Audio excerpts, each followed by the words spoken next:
My name is Mary Hickey. I'm the Colorado Center for the Book Programs Coordinator at Colorado Humanities.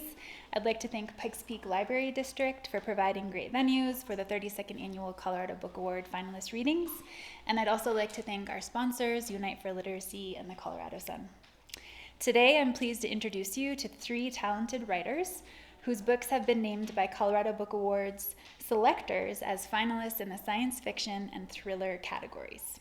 Unfortunately, the other three finalists in these categories could not make it today, but copies of all the finalist books are available for purchase here today and online through Poor Richard's Books and Gifts, who is the 2023 Colorado Book Awards official bookseller.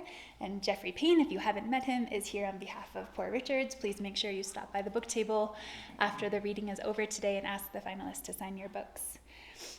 There will be time to ask questions with each author after their reading, and please do ask questions.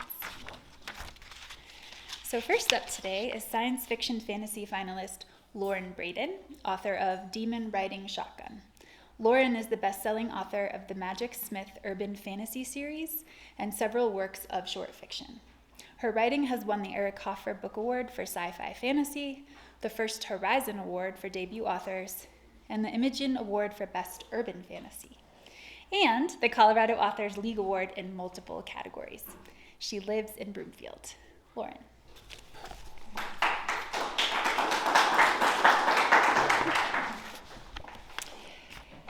Hello, I am Lauren, also known as L.R Braden, which is what I publish under. And I'm the author of Demon Riding Shotgun, which I am honored was selected as a finalist this year in the Colorado Book Awards. This particular book is the one that I won the Colorado Authors League Award for Fantasy and Paranormal with, and this year it just won the Next Generation Indie Book Award. And I'm super thrilled to announce that actually its sequel will be coming out this fall, which will be called Personal Demons. So it's now the beginning of a new series.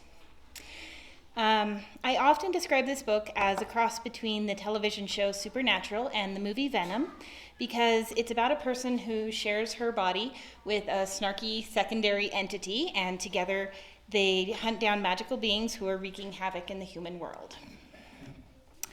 My writing focuses on themes of acceptance, both social acceptance and self-acceptance, while at the same time delivering action, adventure, magic, and mystery. My goal in writing urban fantasy, which is a genre known for grounding magic in familiar contemporary environments, is to provide an entertaining story that will provide readers with a sense of wonder and what if that they can carry with them through their daily lives. Okay, I'm now going to read you the opening of my book.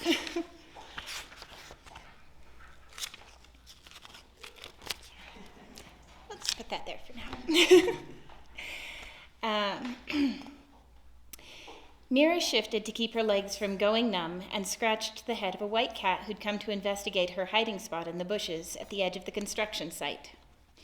There was a chunk missing from the cat's ear, and one of its front paws was black up to the elbow as though it had stepped in ink. "The night's half over. Are you sure this is the right target?" The tinny voice filled Mira's head like an off-key echo of her own. "It's hit 2 soup kitchens, a homeless shelter, and a women's rescue." Mira's words drifted into the cold night on a cloud of condensed breath. "This is the next closest place that fits the bill." Mira rubbed her eyes, blinked, and shifted her tired focus back to the area in front of the homeless shelter. Although homeless resort might have been a better description, cafeteria, business center, gym, she'd never seen a shelter with so many luxuries, certainly not in any of the places she'd slept. It could have hit that soup kitchen over on Oliver. That was about the same distance from the last attack. And hosted in a church, most demons avoid those like the plague. The voice made a soft chuffing sound.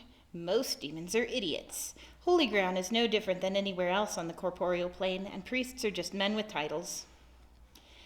The cat suddenly went stiff under Mira's hand.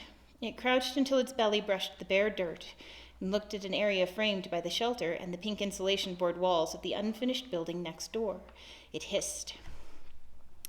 The crescent moon cast only a weak silver light, but Mira had no difficulty spotting the man shuffling along the road toward the shelter with a heavy, uneven gait. He passed beneath the glow of a street lamp. Mira smiled. Unlike other paranaturals, demons dwelled in the rift, the chaotic energy that connected all the realms. They couldn't manifest without a physical body to anchor them.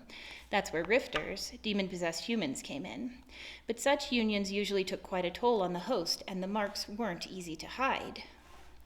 Sunglasses at night? Could he be any more obvious? He could not wear the glasses, Mira responded in the privacy of her thoughts to keep her voice from carrying. Well, yeah, I guess there's that. The presence inside Mira coiled with anticipation as the rifter moved closer to their ambush point. Mira shifted her weight to the balls of her feet and checked to make sure none of her muscles had stiffened during her long wait crouched in the shadows. Damp dirt clung to her dark jeans. She gave the cat one last pat on the head and whispered, "You wait here, this could get messy." He doesn't look like much. That body's nearly done for. Don't let your guard down. The man continued his single-minded march toward the shelter. Mira took a deep breath. The moment she started drawing energy for her magic, the demon riding that body would know. The man stepped into the road, preparing to cross. Then he paused. His gaze swept away from the homeless shelter toward her hiding spot. She tensed. Wait. The rifter's gaze continued past Mira's patch of shadows to the building on her other side. When he started walking again, his destination had changed. Grinding her teeth, Mira crept along the wall of the shelter until she could see the front of the unfinished building. A man in faded jeans, a blue plaid shirt, and a bright orange vest stood in the wood-framed hole destined to become the building's front door. Silvery gray hair ringed the bottom of the hard hat that matched the orange vest. A Santa-worthy beard covered the bottom half of his face. "I coño," Mira hissed. "The whole point of this ambush was to avoid casualties." "Wrong place, wrong time. Sucks to be him, but there's nothing we can do about it now." The construction worker turned and vanished through the doorway. Mira frowned. What's he even doing here so late? Other than totally screwing up our plan? The rifter followed his new target into the building. Mira darted across the open space between the buildings and crouched under a glassless window opening. Voices drifted out. "Area is claimed. You're drawing too much attention." "There's plenty to go around." "They're talking?" Mira rolled her eyes, or rather the demon riding shotgun in her soul did. "We can speak, you know. Well, most of us." "Since when do rifters stop to chat with their victims? Besides, it seems like that old guy is leading the conversation." Mira peeked over the lip of the wooden frame. The construction worker had his arms crossed over his day-glow vest. His face was twisted into an unhappy scowl that created deep creases in his skin around his eyes, but his flesh seemed intact, no signs of puppet strain, as Mira called the marks usually created by demon possession. Could he be a rifter too? If he is, he's hiding deep. Or balanced. Don't get your hopes up. What we have is not normal. But not impossible, she bit her lip. If there's another pairing like ours. "This is your only warning." The construction worker uncrossed his arms and widened his stance, planting his feet. "We won't let you upset our plans. Find somewhere else to gorge and die." This guy definitely knows what he's facing. And did he say we?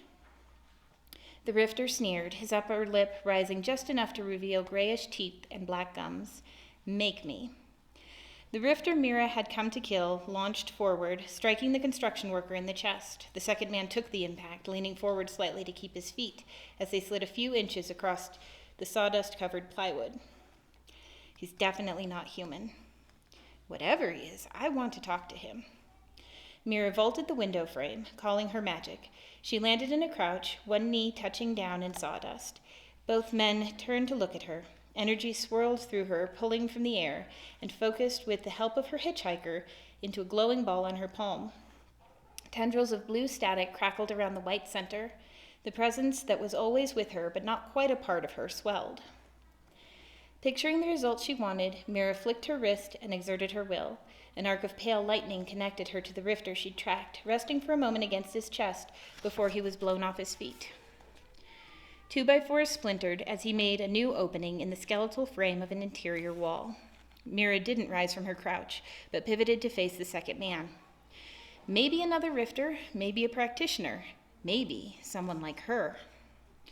"Who are you?" The man's gaze shifted between Mira and the broken wall. He pursed his lips. Then he stepped through the doorway behind him that led deeper into the building. The downed rifter sat up amid snapped beams and a cloud of dust. She'd come to end him. She needed to end him. But what she'd overheard from the mysterious construction worker had raised more than a few questions, and Mira wanted answers. Racing past the stunned Rifter, she darted after the second man. And if you want to know what happens, you'll have to buy a copy of the book. Thank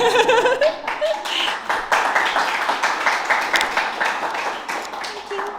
Does anyone have any questions?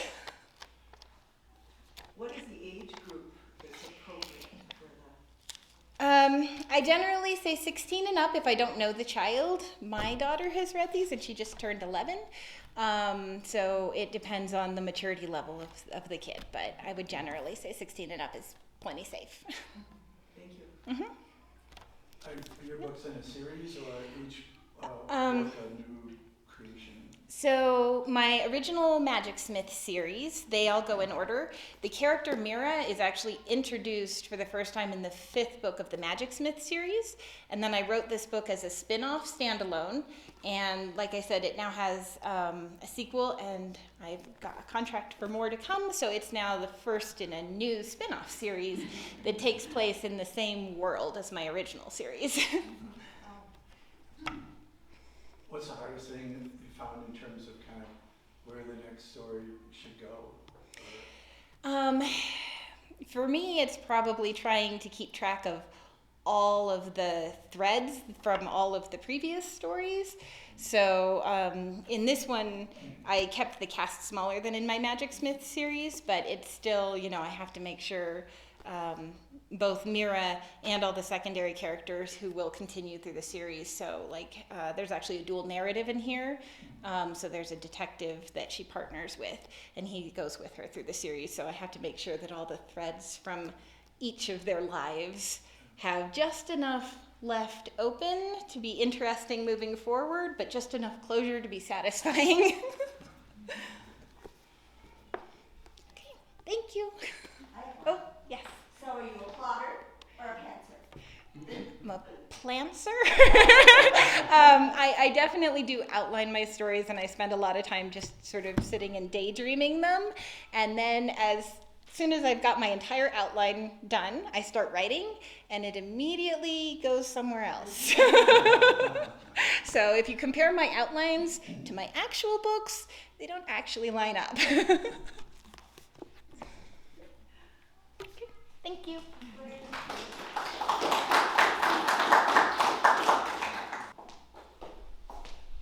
Okay, next we have thriller finalist Barbara Nickless, author of Dark of Night.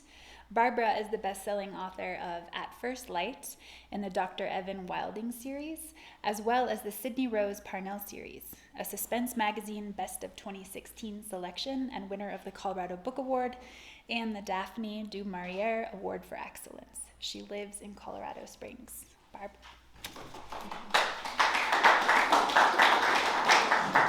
Thank you. My thanks to the Colorado Humanities and the Center for the Book. This is, whether you're a finalist or not, it's just such a fun event. It's so fun to meet other authors and to meet the readers. So I'm really always grateful for this. So this is my second series. Dr. Evan Wilding is a forensic semiotician. How many people know what a semiotician is? Yeah, that's I'm known for writing unusual characters. So a semiotician is somebody who studies signs and symbols across different cultures. And a forensic semiotician studies signs and symbols left at crime scenes. So if you think about the Zodiac Killer and his coded messages that went to the newspapers, that sort of thing. So it's a lot of fun to play with. He teaches at the University of Chicago, but he's an Oxford-educated Brit. And every time I do his dialogue, I tell people, if you're a fan of the Crown series, you might want to leave before I do his accent, because I'm really bad. And I was originally going to read a section where he's talking to an Israeli, and then I thought, oh yeah, you're going to do the Israeli accent, and then you're going to do this British accent, and everybody's going to run. So minimal dialogue in this piece. In the first chapter, we meet an historian, Elizabeth Lawrence, and she has just come into possession of some ancient biblical papyri from the Judean desert in Israel, and then something awful happens. And now Evan has gotten a call from the Chicago Police Department because they always bring him in if there's something unusual about a crime scene. And Elizabeth is a friend of his.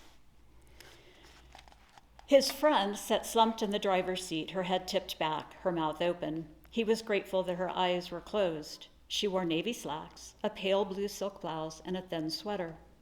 Rigor mortis had come and gone, and putrefaction had yet to start. But she was rigid, which put her time of death between 36 and 48 hours ago. There were no visible signs of insect activity, but the first flies would have already arrived. Elizabeth's left arm hung loosely at her side, mostly invisible from Evan's perspective. Her right hand and forearm lay in her lap, palm turned up, fingers curled. Unlike the rest of her body, the hand and wrist were swollen and purpled, suggestive of injury. He closed his eyes and tried to remember. How chilly had it been 2 nights ago? Had Elizabeth felt the cold before she died? Had she been shivering when death came? He forced his eyes open. Elizabeth's short gray hair was mussed, her eyeglasses barely retaining their perch on the bridge of her nose. One navy blue dress pump lay on its side in the footwell of the passenger seat. Were these signs of a struggle? Evan swayed with sudden grief. He bent his head against the momentary vertigo. And a side note, Evan is 4'5", and he's called the Sparrow. That's his nickname. Yo, Sparrow, the tech called. You okay? I'm fine. Don't you puke on our crime scene. He straightened. I won't. He mentally overlaid the interior of the car with an invisible grid and began taking stock of what was there. The sedan's keys hung in the ignition, half cranked, the way they would be if someone were listening to the radio, but not running the engine. Thin shards of clear glass flecked the floor mats, but he saw no broken bottle or other source. He noted his name on a card, scrawled in black ink, and the purported suicide letter, lightly crumpled and placed on the passenger seat, the words unreadable from where he stood.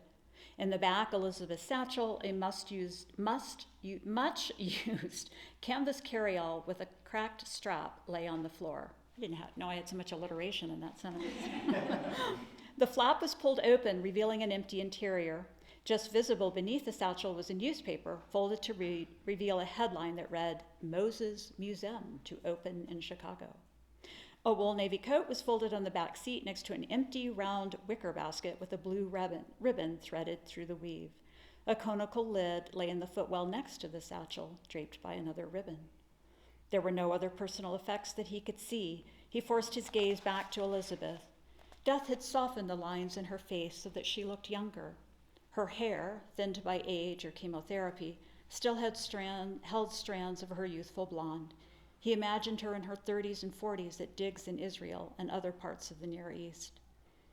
For much of that time, she would have been traveling with her son, showing him her work with the hope he'd one day carry on, until one stifling August afternoon when a drunk driver struck Tucker Lawrence in an intersection in Tel Aviv, killing him instantly.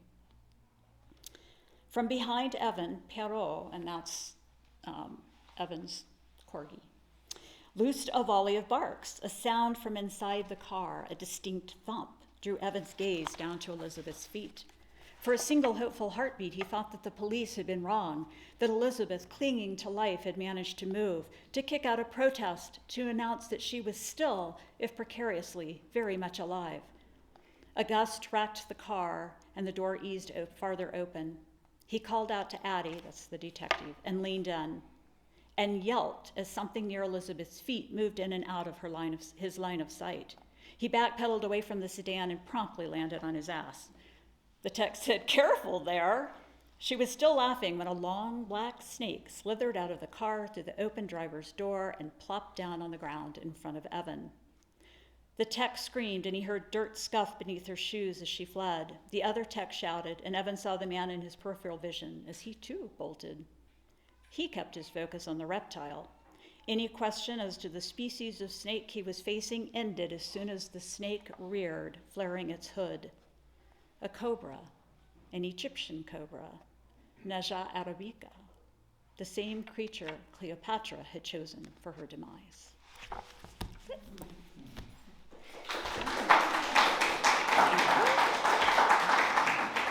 Any questions? Easy. Oopsie. I was curious, so I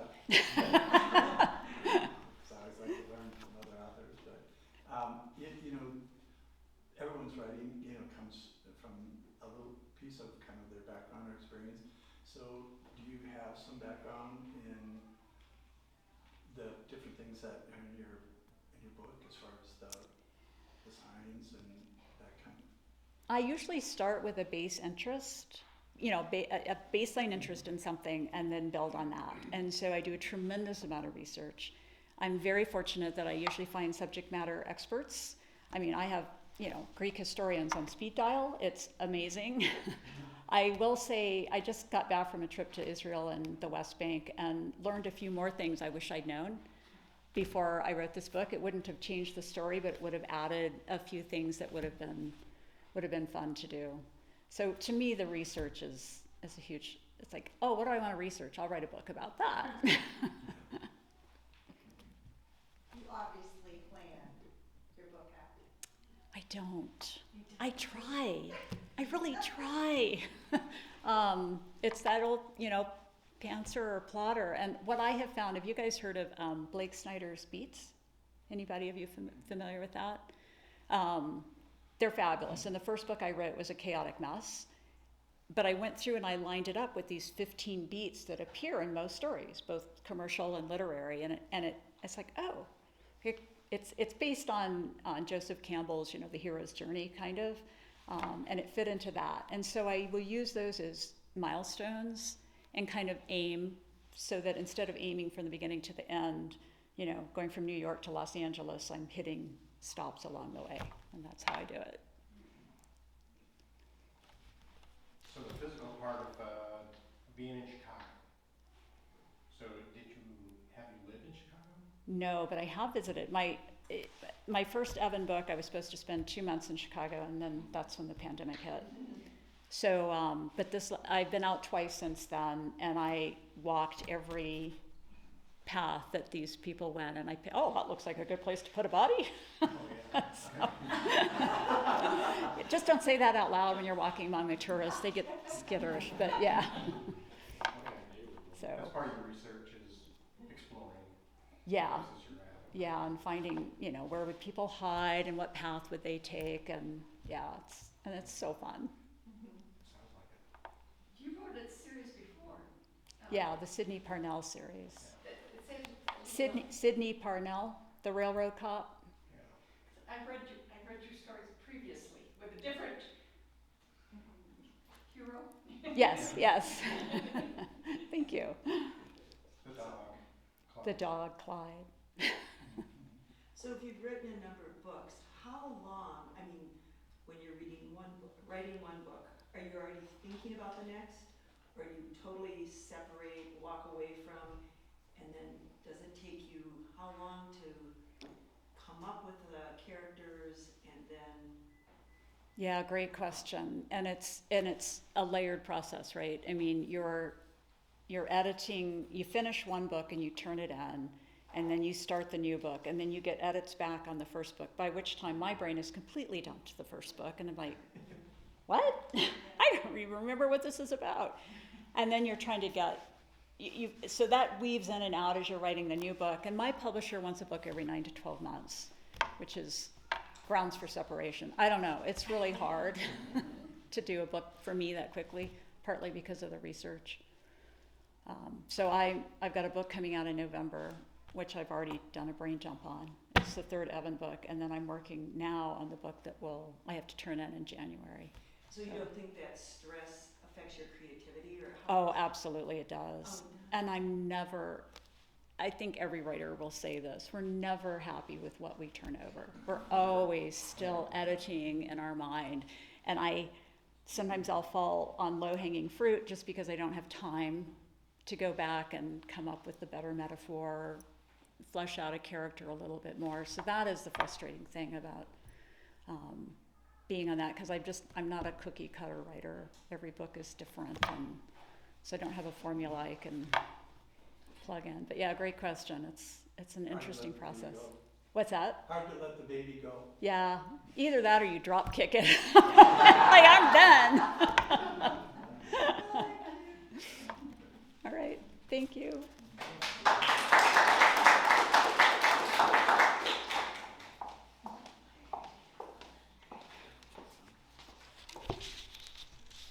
Okay, our last author tonight is thriller finalist Peter Carlson, who is the author of Deep Waters of Destiny. Peter's debut novel, Ukrainian Nights, won the General Fiction Finalist Award in the Eric Hoffer Awards 2020 program. His second novel, Tirza, was selected as a finalist for the Colorado Authors League Book Award and the annual Midwest Book Award. He lives in Denver. Pete.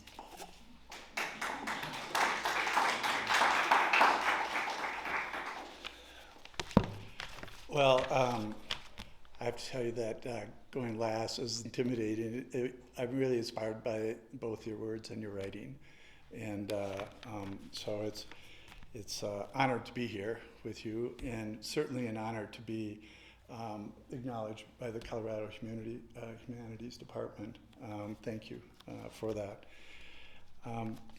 The Deep Waters of Destiny is a story that began in the late 90s after the fall of the Soviet Union on a 300 square foot luxury yacht with 5 of the most powerful mafia cartel men in the world as they attempted to create a new cartel to corner the market and control the traffic of heroin, sex slavery, and money laundering from Eastern Europe to new markets in the US, and in exchange, reverse the flow of cocaine and marijuana distribution from Colombia and Mexico to new markets in Western Europe and Russia.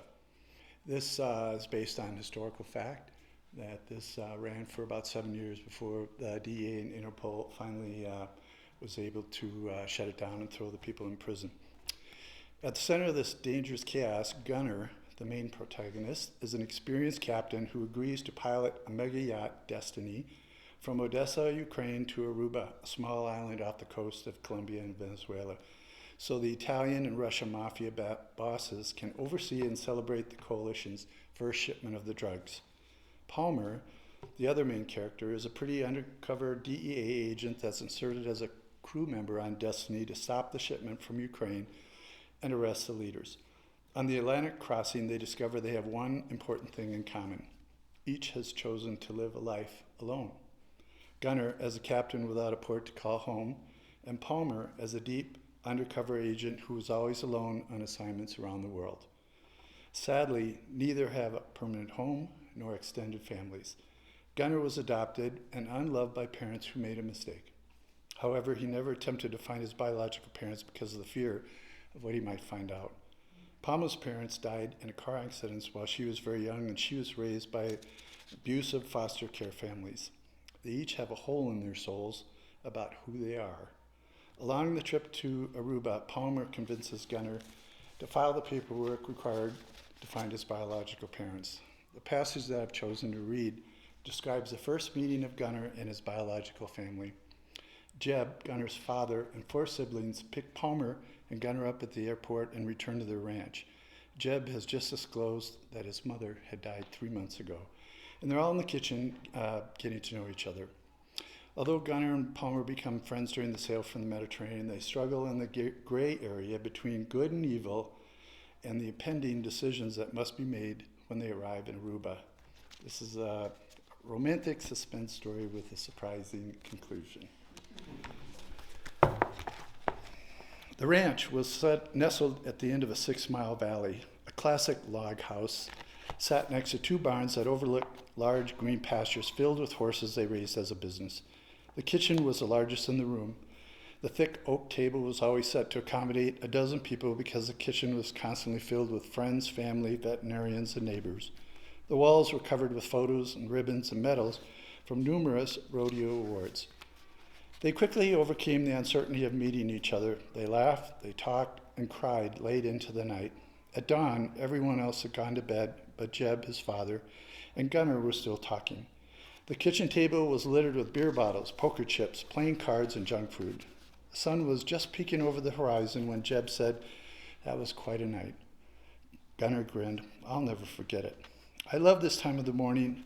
Jeb grabbed his cowboy hat and said, "Let's take a walk." The mountain air was cool and clean. A light fog floated above the winding stream flowing from the far end of the valley.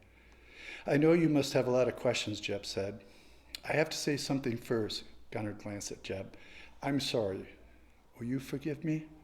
Jeb looked surprised. For what? For never completing my side of the paperwork for us to meet. I don't blame you, Jeb said. After so many years, why would you want to find us? I'm sure you assumed only terrible parents would give up their son. He paused and rubbed the stubble on his chin. But the truth is, I've been waiting my entire life to ask you for forgiveness, for living most of your life without us. I should have never let our parents bully us into giving you away for adoption. It was a cruel mistake that your mother and I have regretted every day of our lives. Jeb pointed to a bench overlooking the creek. Just before your mother died, we sat at that bench. She made me a promise that if I ever found you, I would tell you that you were not a mistake. Tell you how much we loved each other and loved you. Our parents insisted they knew what was best for us. I want you to know that we were married as soon as we graduated from high school and immediately started to look for you. We filled out all the paperwork and waited. The agency would not give us any information. It was heartbreaking. Liz prayed every day that we'd find you. Now tell me something about you. Gunnar spent the next hour describing his life, how he'd grown up in Maine, served in the Vietnam War, and later became a captain in the yachting world. They talked for 2 hours before they heard laughter coming out of the open kitchen. Sounds like the girls are up. They walked into the kitchen and saw the women lounging in bathrobes, drinking coffee and chattering nonstop. Gunnar patted Palmer's shoulder and sat in the chair next to her. Good morning, how did you sleep? Like a log, Palmer said. I didn't wake up once. Must be the mountain air. Jeb started to make omelets and hash browns. Palmer pointed at Jeb and yelled, like your father, just like son. Gunnar is an excellent cook, too. So she walked to the counter where Jeb was busy shredding potatoes and said, can I help? Absolutely. Grab the apron on the hook and you can start cracking the eggs. Jeb paused and watched Gunnar talking with the siblings. His voice quivered. Liz would have loved this.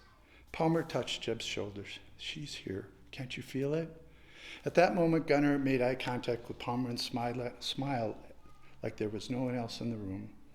Brandy, his sister, picked up Gunnar's gift off the counter. Open your present. Gunnar waved her off, but Brandy insisted this was Mother's last wish. Gunnar carefully removed the blue ribbon and opened the box. Inside was a copy of the birth certificate with Liz and Jeb's name circled, the hospital ID band from his tiny ankle, picture of his pregnant mother just before she went into labor, and another picture of she and Jeb when they got married. At the bottom of the box, Gunnar found a letter. He carefully unfolded the letter and closed his eyes. What is it? Mary Beth asked. It's a letter from Mother. Please excuse me. He took the letter and walked outside. From the kitchen window, Palmer watched Gunnar read the letter. Her heart ached when he finished the letter and knelt in the tall meadow grass, looking into the sky. After a moment, he folded the letter, wiped his face with the back of his hand, and he walked slowly back to the kitchen. He smiled when he saw Palmer's face in the window. Gunnar pulled a chair up from the kitchen table while still holding the letter in his hand. No one spoke for a moment until Brandy cleared her throat and asked, could you please read the letter to us? Jeb stopped cooking, leaned against the counter while Gunnar unfolded the letter again. To my dear baby. Gunnar stopped to gather his emotions. My dear baby. Gunnar finally just hung his head. The letter shook in his trembling hands. Palmer leaned over and whispered, do you want me to read it? Gunnar nodded to hand her the letter. Palmer scanned the first paragraph for a second and said, oh, Gunnar. He looked at Palmer's sad eyes. I know. Palmer started to read. To my dear baby, I'm so sorry that I don't know your name. I'm so sorry that I don't know what you look like. I don't know your voice or your laugh. I wish I could have been there when you took your first steps, when you skinned your knees and lost your tooth. I regret not being there to hold you in my arms, wrapped in a soft blanket when you're sick with the flu. I wanted so much to be there when you attended your first dance, when you graduated from high school, and when you got married. Palmer's voice cracked for a second. Even though I miss these important times in your life, you were with me every day. I looked for you in the tall grass of the meadows near our house. I searched for you in the pine forests of our green mountains. I looked for you in the stars every night before I went to bed. But I see you in my dreams. I know you.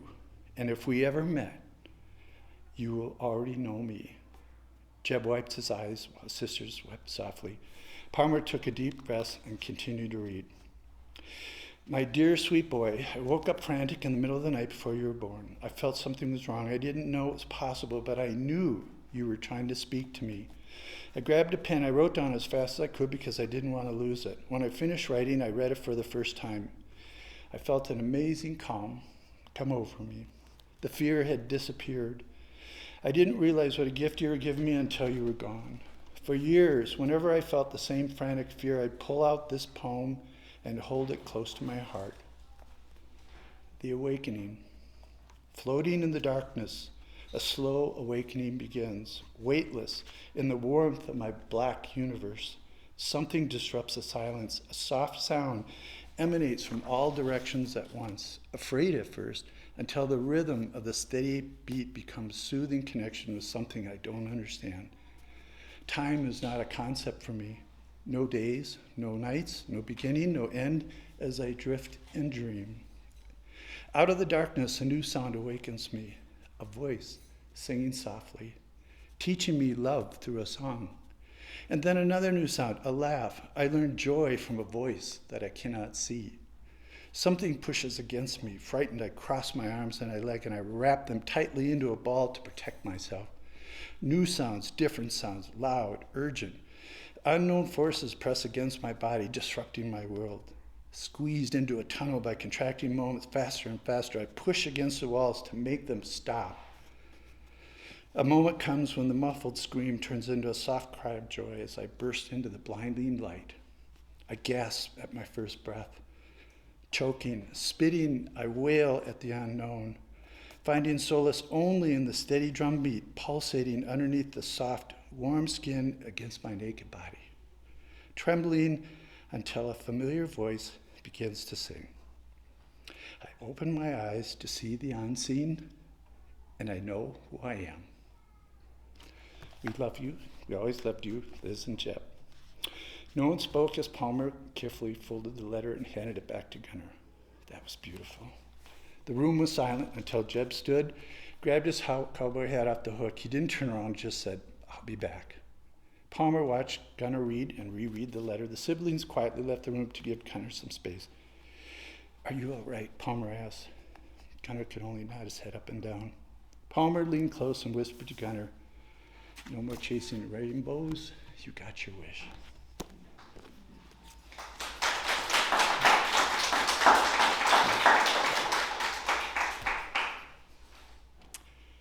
Anyways.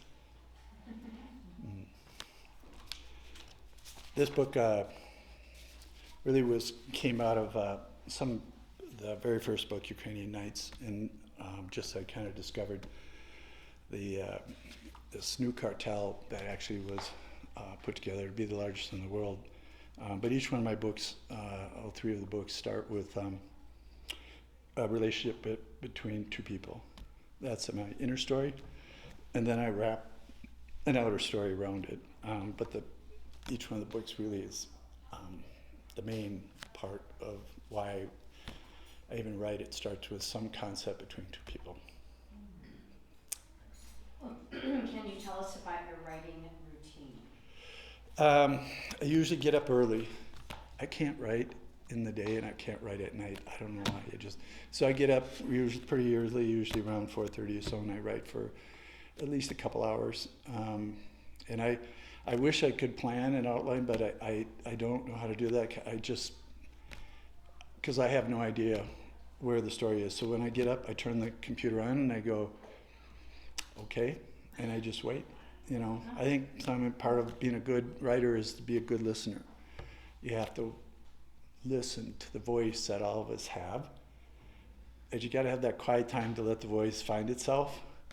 And then I have to get out of the way and let the story tell. I'm just a transcriber most of the time.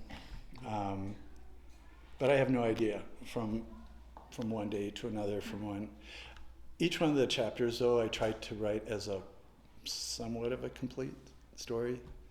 And not by design, it just seems to work that way.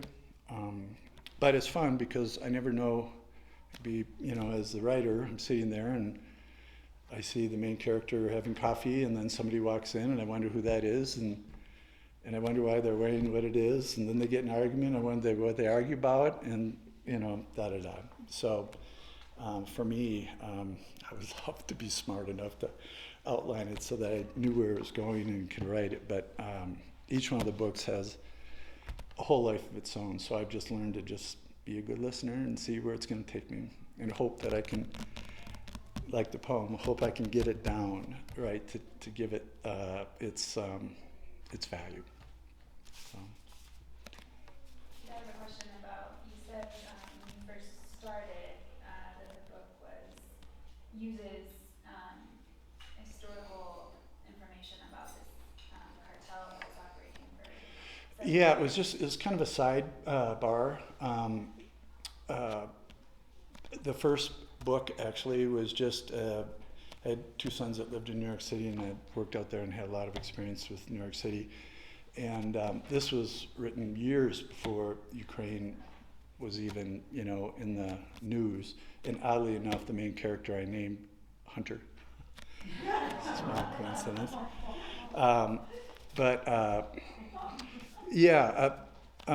So I had an experience. I knew about the, little Ukrainian, where the mafia after World War II, and a lot of the immigrants came in from Eastern Europe to Brooklyn and Brighton Beach, and it was just a fascinating area, and the culture and the smells and everything. So, but out of that, I learned that a lot about the fall of the Soviet Union, which I didn't know.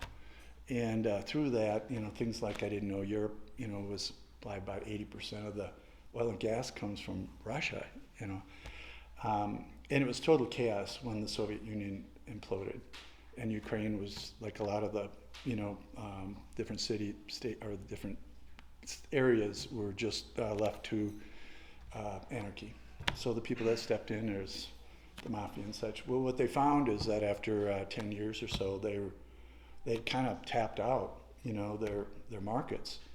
So they came up with this brilliant idea, actually, to take container ships, and they bought, and the Venezuelan and Colombians bought 90% of Aruba, and then they bribed everybody. And they took container ships in from Ukraine, Odessa, with the heroin, and then they swapped out. And so then the heroin was a new market for, the Russians and the Italian mafia, and they ran it up their distribution code on the West Coast, East Coast. And then, so the Russians and the Italians had their distribution all set up from Eastern Europe into Western Europe, which is where the Colombians and the Venezuela didn't have. So it was just a business transaction. So I spent 6 months living in the Caribbean on a sailboat. So I just always wanted to write something about that time down there, people that are off the grid. And I spent time in Sicily and those areas. So those are kind of my little nuggets of background. I was just fascinated that something like this that I never heard about, this is the largest drug cartel ever. So wrote a little story about it. Well, thank you.